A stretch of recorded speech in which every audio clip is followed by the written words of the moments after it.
Kent Cochrane, patient KC. You know what it feels like to remember something, not just to know a fact, but to actually go back, to feel the air change, to hear the voice again, to be, even briefly, in that room, at that table, in that argument, that sensation of traveling through time in your own body. You think memory is one thing? You are wrong. In 1981, a Toronto man named Kent Cochrane was thrown from his motorcycle. When he arrived at the hospital, he was conscious and coherent. He could tell you that dinosaurs went extinct. He could tell you who the prime minister was. He could hold a conversation, follow a story, learn that a nurse's name was Maria. But if you asked Kent Cochrane what he did last Tuesday, or last year, or on the day of his accident, he had nothing. Not a gap, not a blur, a void. He could not return. Tulving at the University of Toronto worked with Kent, known in the scientific literature as patient KC, for years.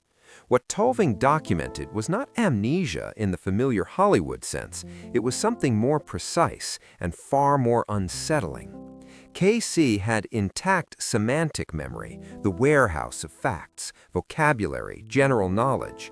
But his episodic memory, the system that lets you travel back in time inside your own life, was destroyed completely.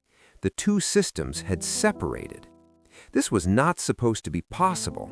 Before KC, most neuroscientists assumed memory was memory. Facts and experiences were stored in the same place by the same process.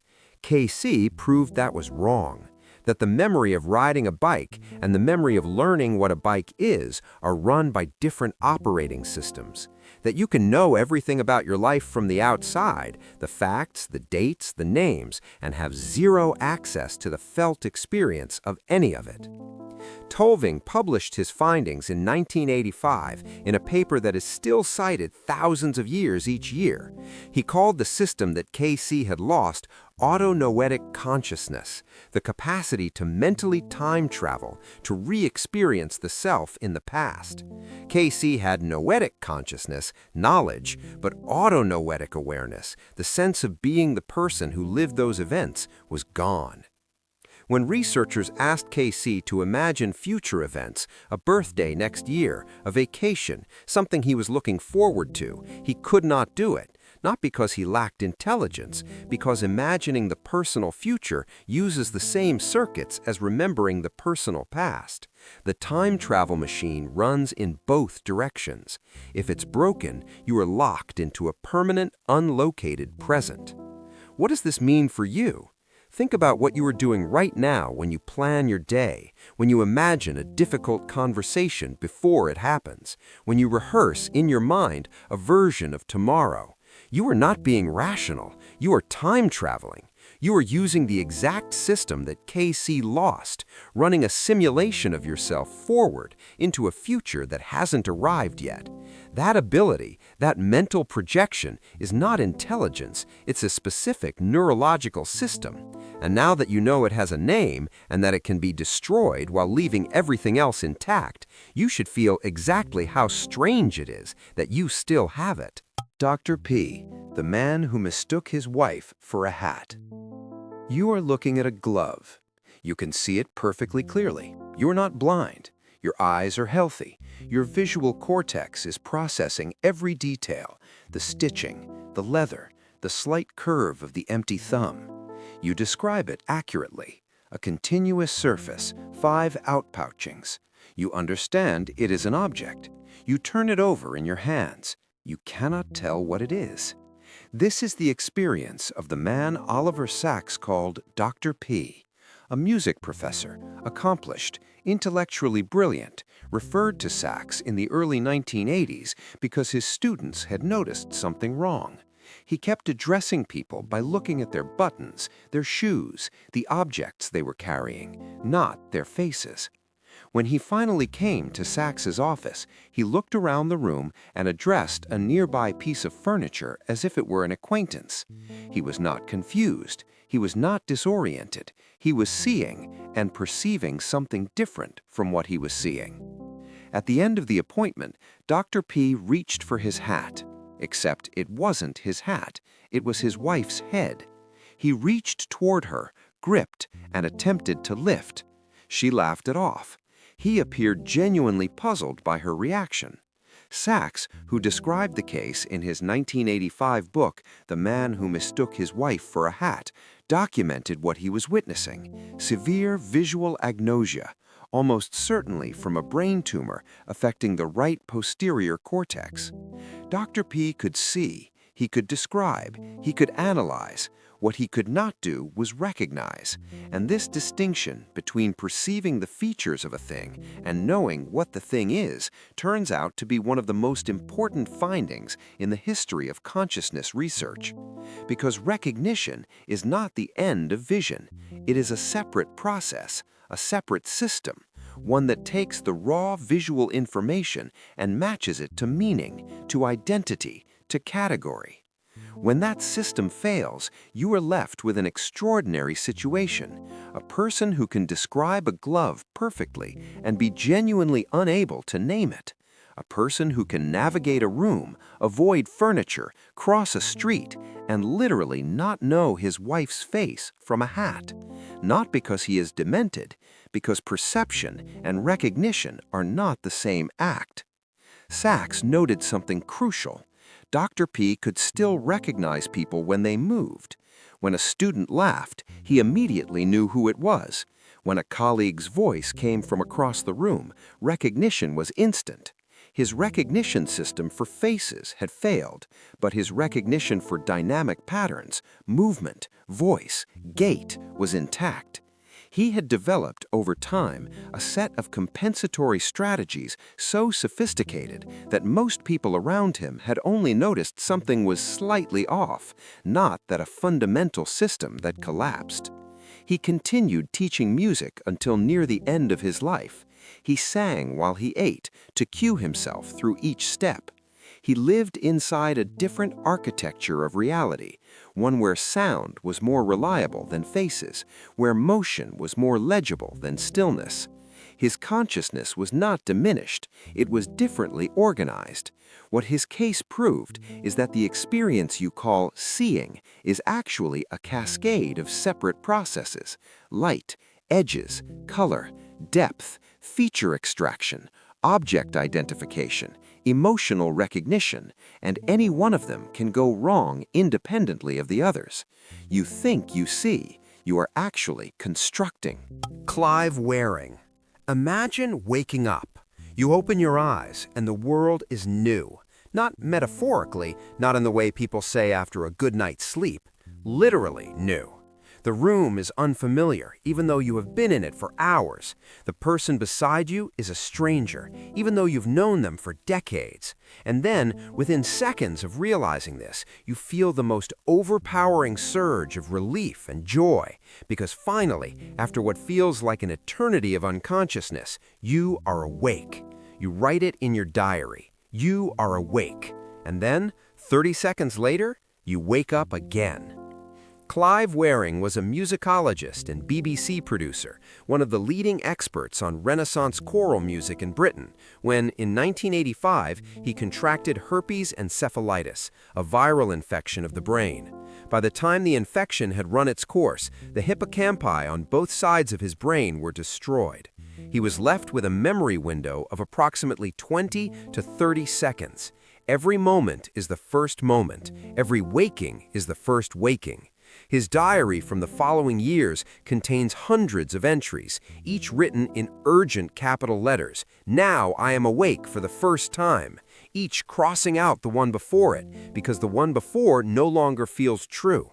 His wife, Deborah Wearing, documented his life in the book Forever Today. What she described is one of the most remarkable and most philosophically disturbing cases in the history of neuroscience. Clive knew who she was every time she entered the room. He greeted her with the same overwhelming joy each time, as if she had returned from years away. And then, if she stepped into the hallway and back into the room 30 seconds later, he greeted her with the same joy again. Each return was for him a reunion after an eternity. But here is the detail that changed everything neuroscientists thought they understood about memory and consciousness. Place Clive Wearing at a piano. He can play, not simple melodies, complex Baroque pieces, harmonically intricate works he has known since childhood. His hands know where to go. The music is intact. His ability to read sheet music and conduct a choir is intact. He cannot tell you what he had for breakfast 5 minutes ago, but he can sight read a Bach cantata and correct a tenor's timing error. This is the distinction between procedural memory, the memory of how to do things, stored in the cerebellum and basal ganglia, and episodic memory, stored in the hippocampus. Clive's episodic system was erased. His procedural system was untouched. The skill is in a different place from the story of learning the skill. The body knows things the mind no longer has access to. Researchers who study Clive's case, including neuropsychologist Barbara Wilson, who worked with him for decades, have used his condition to map the precise boundaries of these systems.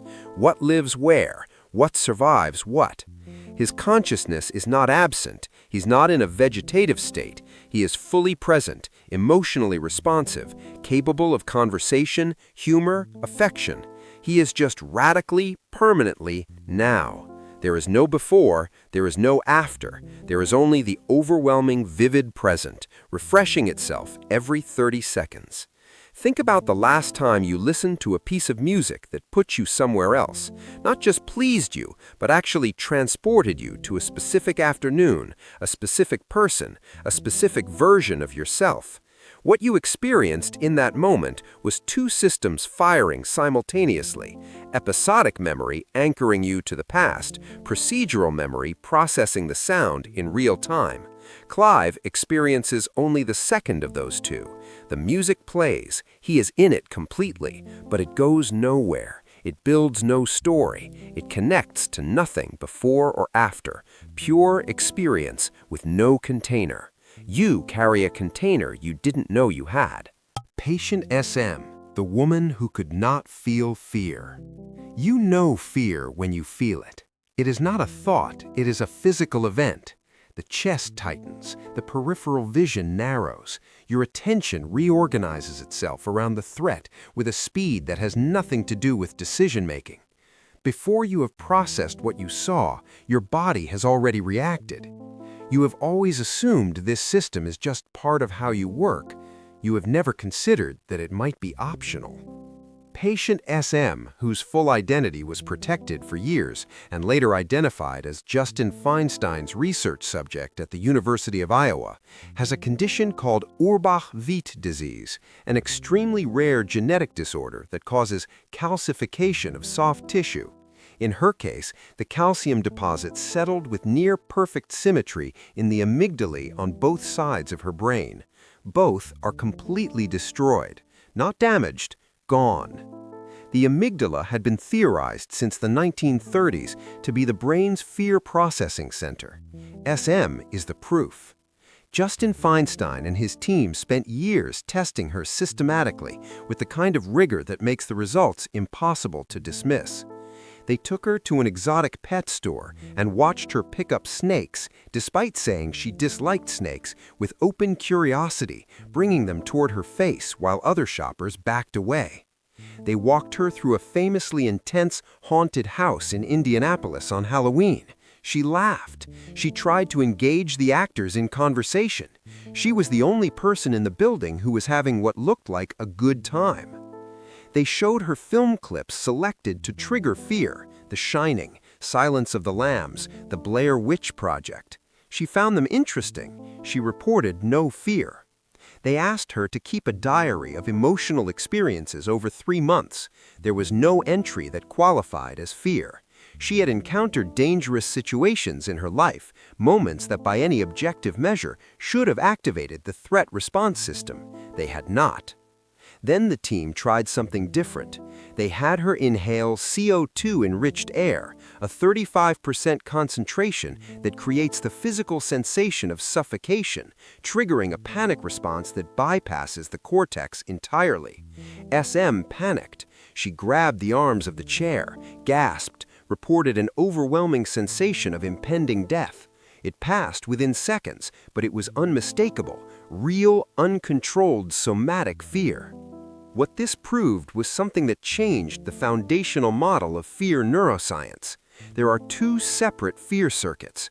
There is the one that runs through the amygdala, the circuit that processes external threats, learned fear associations, social danger, contextual threat. And there is a second, older circuit, running through the brainstem and subcortical structures that processes interoceptive threats, the sensation that your body's internal chemistry is wrong, that you are dying from within. SM's first circuit was gone. Her second circuit was intact. You have both. Right now, reading this, you have a structure in your brain the size of an almond, one on each side, performing continuous threat assessment on everything you encounter. The tone of voice in an email, the expression on a stranger's face in a parking lot, the strange silence in a building that is usually noisy. It is running constantly. You do not feel it because you are habituated to it, the way you are habituated to the hum of refrigerators. SM doesn't have it. And it is her absence that proves it exists in you. The sleeping Frenchwoman. Consciousness has an on-off switch. You've probably never thought about why you wake up. Not in the causal sense, not the alarm, the light, the noise, but in the mechanical sense. Something, somewhere in your brain, turns on. There is a moment every morning when the lights come on. You assume this is gradual, a slow fade from dark to present, but there is actually a switch, and it is located in a place most people have never heard of. In 2008, neurologist Yves Aguide at the Pitié-Salpêtrière Hospital in Paris documented the case of a patient who had suffered a small, targeted stroke in the brainstem, specifically in a region called the rostral tegmentum, a cluster of neurons deep in the upper brainstem that produces and distributes a neurotransmitter called dopamine-like activating signal to the cortex. The stroke was small. By most neurological standards, it should have produced minimal effects. Instead, the woman began sleeping for more than 20 hours a day. Not sleeping in a medical coma sense, not vegetative.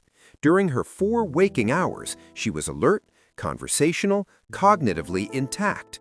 She scored normally on tests of memory, language, attention, and reasoning.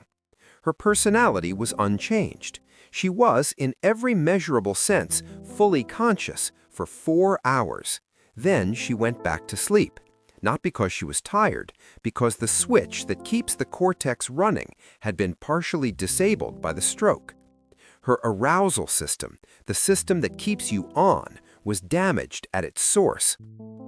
Aguide's paper, published in Annals of Neurology, forced a rethinking of what neuroscientists had assumed about the distributed nature of consciousness. The dominant model at the time held that consciousness was a product of the cortex, the large, wrinkled surface of the brain associated with thought, language, and sensation. The brainstem was considered a relay station, a traffic manager, not a seat of anything essential. This patient proved that was wrong. The brainstem tegmentum is not peripheral, it is the ignition. Without its continuous upward projection of activating signals, the cortex goes offline. All the sophistication of language and memory and self-reflection is there, intact, waiting, but it cannot run. It needs the switch in the basement. And that switch is a cluster of neurons so small that it took a stroke of millimeter precision to find it. The case has implications that extend far beyond sleep disorders. It bears directly on questions of anesthesia, coma, and what is actually happening when consciousness goes out. General anesthesia, for instance, does not work by shutting down the cortex directly. It works in part by disrupting these activating projections from the brainstem. The cortex is still there. The data is still there. The switch is just off. There is also a philosophical implication that Agid did not press, but that is impossible to ignore.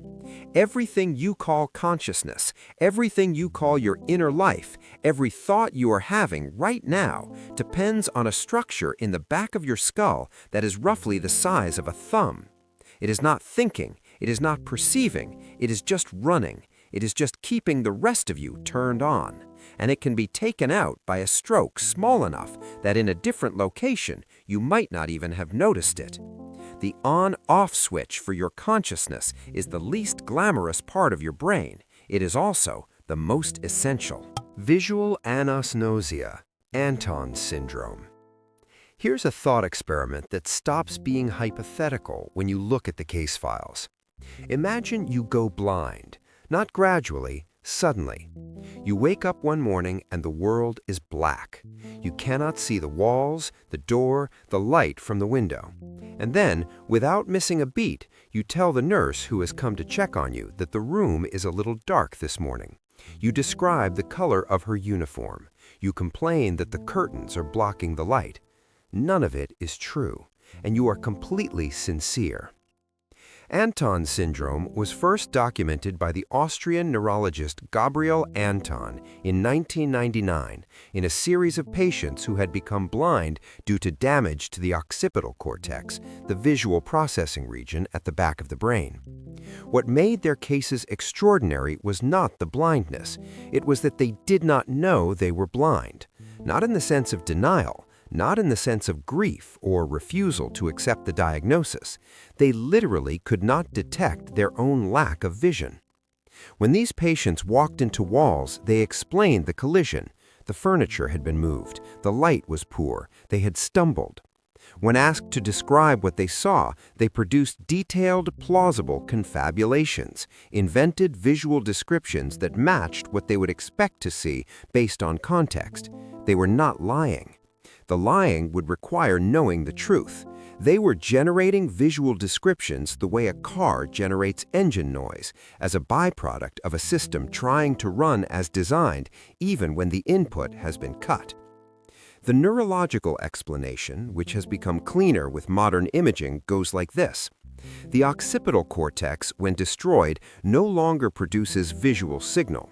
But the brain also has a monitoring system, sometimes called metacognitive awareness, that should, in principle, detect the absence of that signal and report it as blindness. In Anton syndrome patients, this monitoring system is also damaged or disconnected. The brain does not receive a signal, it receives nothing. And rather than reporting nothing, it generates a plausible substitute.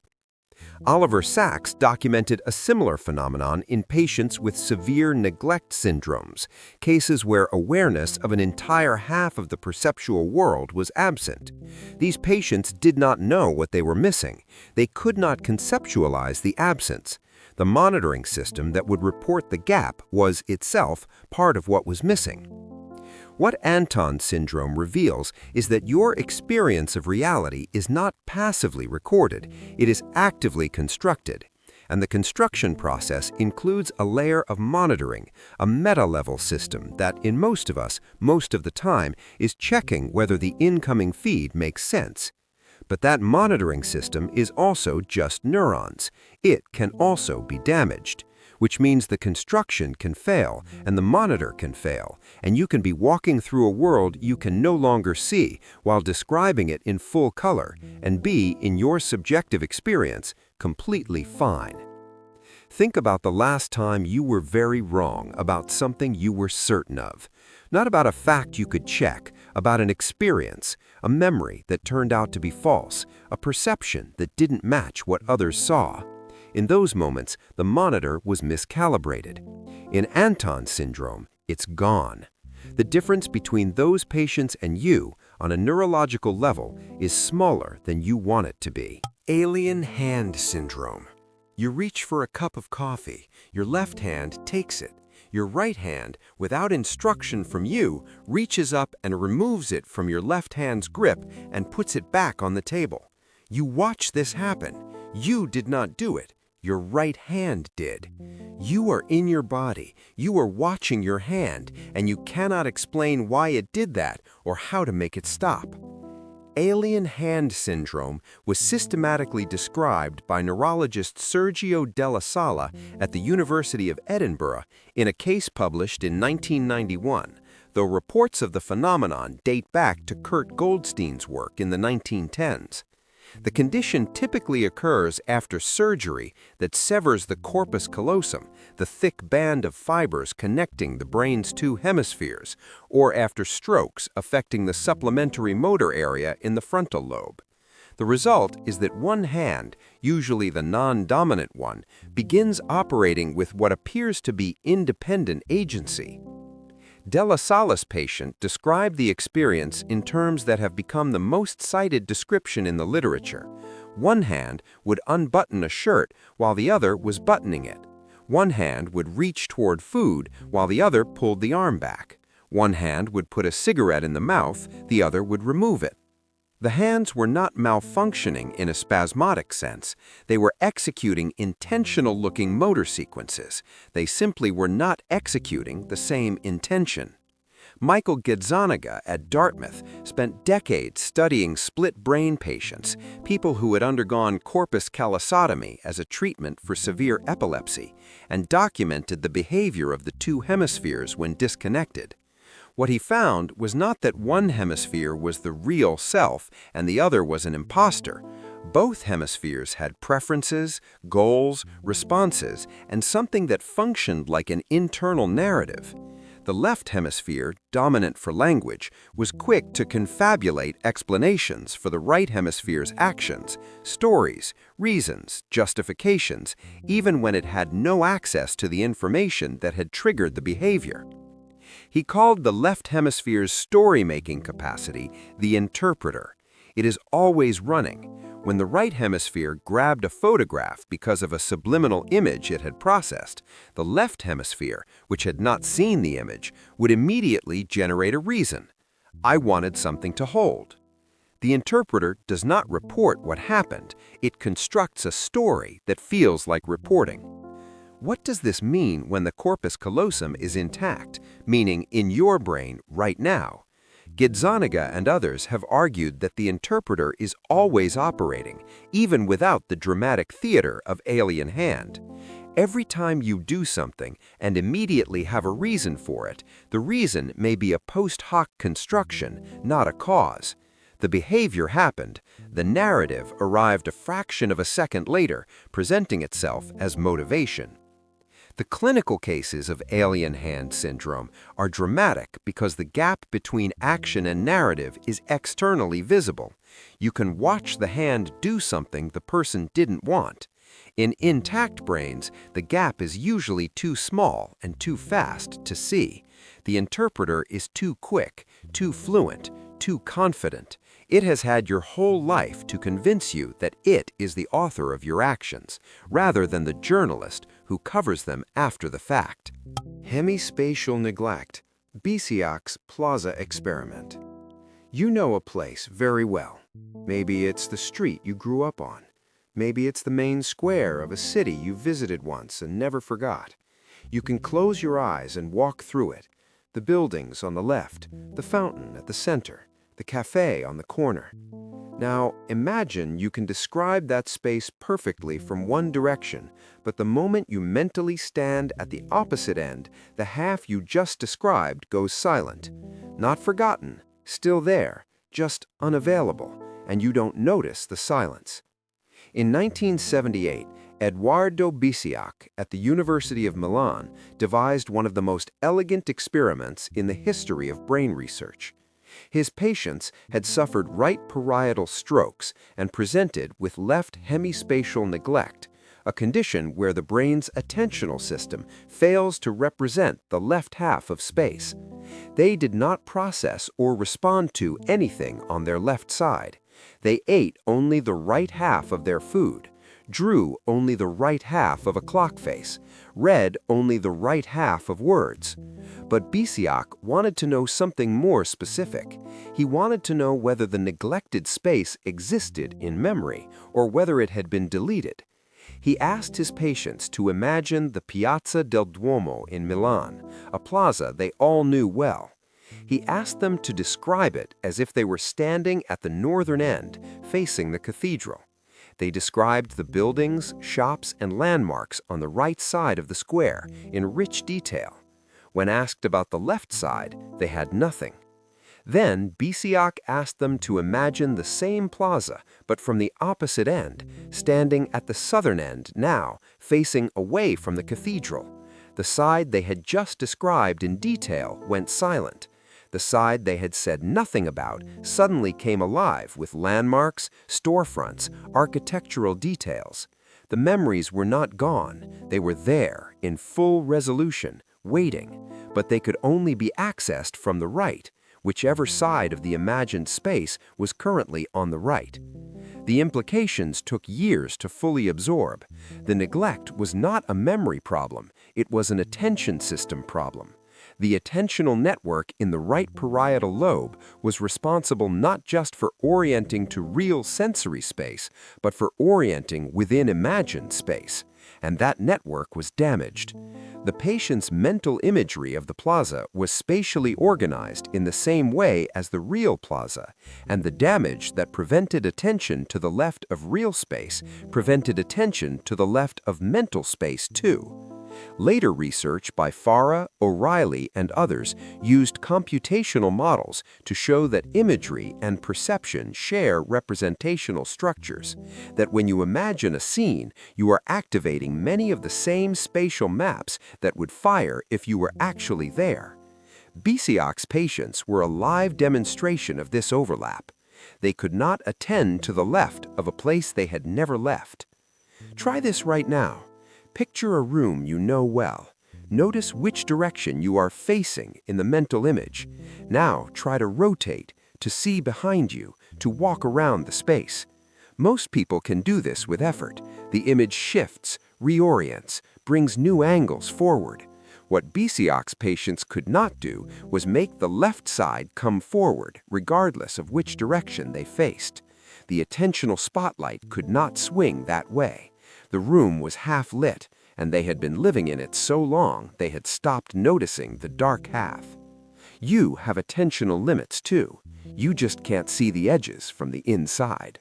Derek Amato.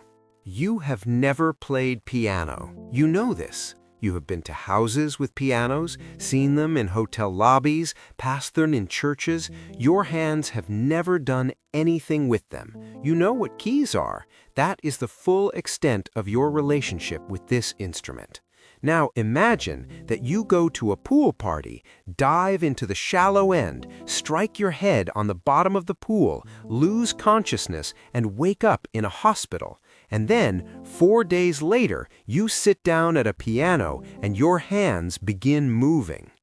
This is Derek Amato's account.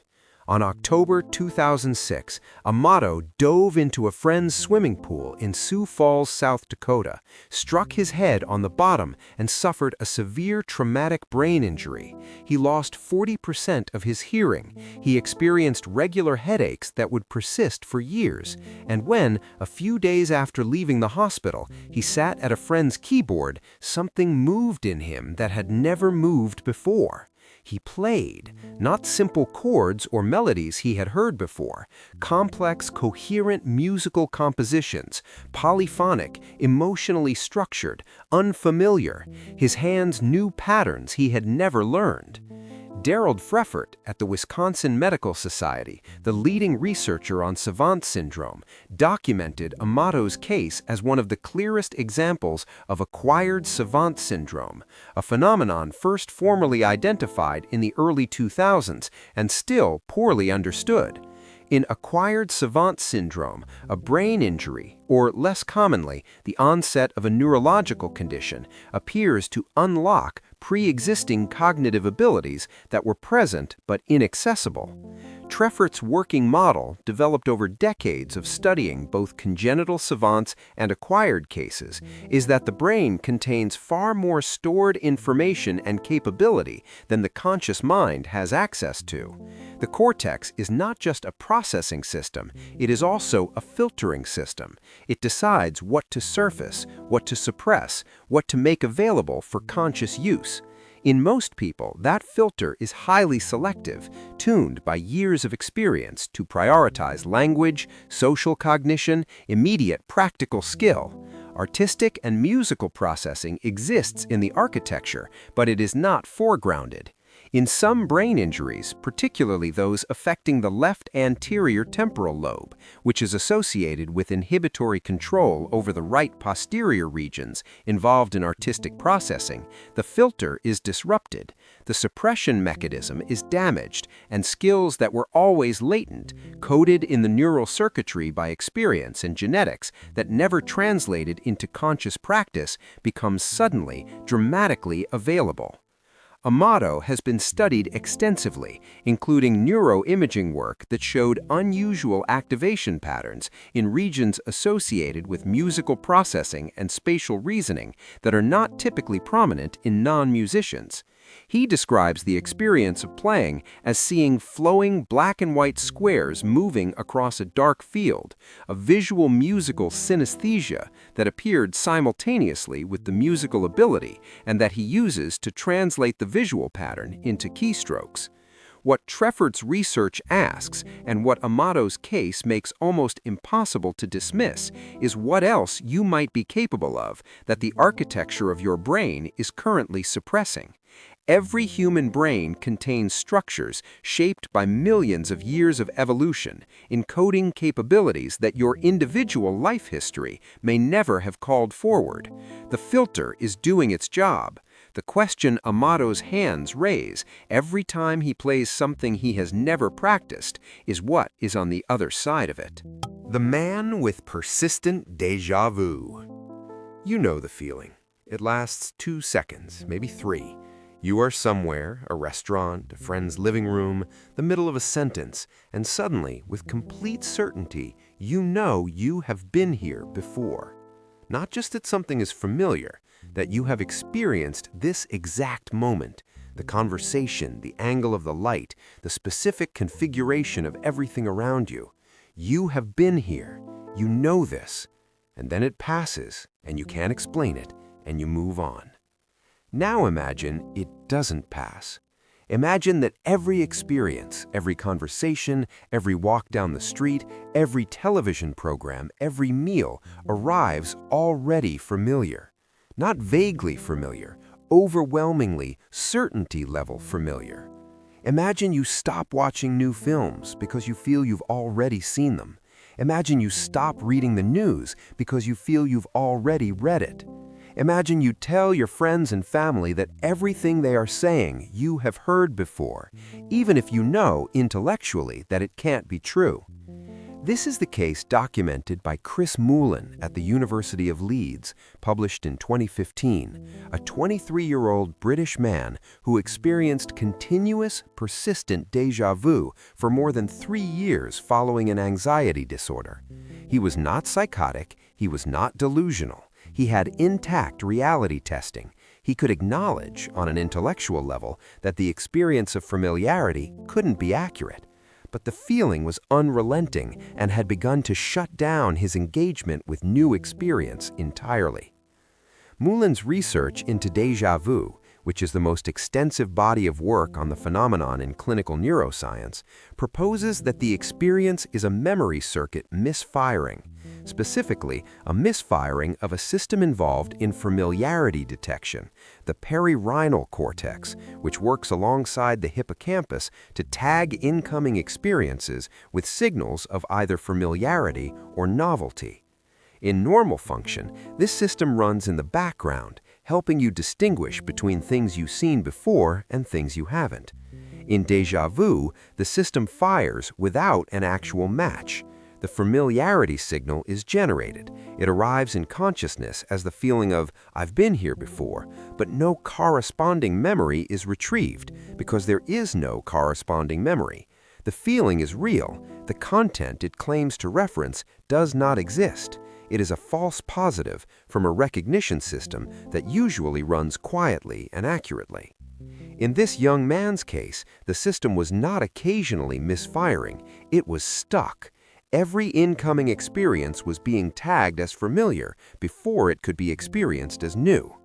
Moulin's team found that temporal lobe abnormalities, consistent with known déjà vu neurophysiology, confirmed in earlier studies by Alan Brown, Southern Methodist University, and others, were present and heightened.